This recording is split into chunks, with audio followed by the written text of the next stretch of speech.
আসসালামু আলাইকুম এভরিওয়ান। হঠাৎ করেই প্ল্যান হলো বাপের বাড়ি যাব, আমার ভাগ্নিরা ওখানে আসছে।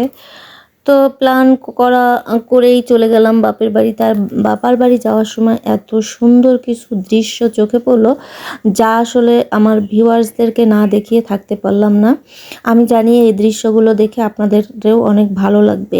আর হ্যাঁ, একটা কথা, আমাকে যারা সাবস্ক্রাইব করছেন তাদেরকে অসংখ্য অসংখ্য ধন্যবাদ আমার পাশে থাকার জন্য। আমিও চেষ্টা করছি আপনাদের পাশে থাকার জন্য। তো দৃশ্যটা দেখতে থাকেন, কেমন লাগলো অবশ্যই কমেন্ট করে জানাবেন। এই যে আমরা গাড়িতে এসে তারপরে ভ্যানে ইচ্ছা করেই ভ্যানে যাচ্ছিলাম এই দৃশ্যটা দেখার জন্য। তো সামনেই দেখেন নদী, আমাদের মধুমতি নদী, আর নদীতে দেখেন সূর্যটা অস্ত যাচ্ছে, সেটা কি সুন্দরভাবে দেখাচ্ছে। নদীতে আর আকাশ আর নদী যেন একসাথে মিশে গেছে।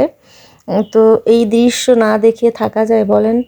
এই দেখেন, মানুষ যে কেন কক্সবাজার যায় বুঝি না, এত সুন্দর দৃশ্য গ্রামেই তো দেখতে পাওয়া যায়। এই যে দেখেন, এখানে পানির মধ্যে সূর্যটা আর উপরে মনে হচ্ছে একদম মিশে গেছে দুইটা। তো সবাই ভালো থাকবেন, সুস্থ থাকবেন, আল্লাহ হাফেজ।